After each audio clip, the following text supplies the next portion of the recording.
No niin, moikka! Tänään mä esittelen teille tällaisen Slumbersäkin talviunipussin. Ja tämä versio, mikä mulla nyt tässä on, se on koko 18-36 kuukautta. Ja on pituudeltaan 110 senttiä, eli näähän on aika väljää koko. Et jos sä arvot 2K välillä, niin muista tarkistaa se pussin pituus sieltä tuotteen tiedoista, koska esimerkiksi tämän pussin pituus on 110 senttiä, joten se menee vielä 105 senttiä pitkällekin lapselle. Ja nämä talvipussit, näähän on selkeästi topattua. Eli siellä on kyllä ihan kunnolla vanua ja menee siis vähän viileämmälläkin kelillä. Ja jollekin kuitenkin voi olla sit liikaa se, että on nämä hihat, niin nehän saa sitten neppareilla täältä irrotettua.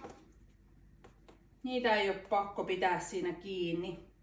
Eli säätövaraa on hyvin ja näillä sitten myöskin yhtä lailla pystyy sitä sitten säätämään. Ja täyte on siis vanua.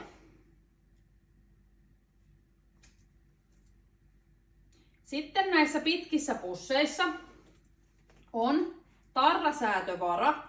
Eli tää menee kuitenkin jo niinku lyhyemmällekin kaverille, kunhan vaan laittaa ne tarrat kiinni täältä. Noin, niin pussi lyhenee.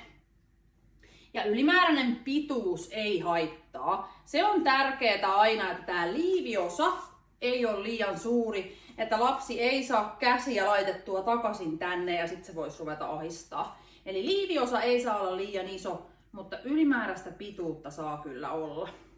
Tämä kuosi tässä on se Down Under. Täältä löytyy kengurua ja koalaa ja vesinokkaeläintä.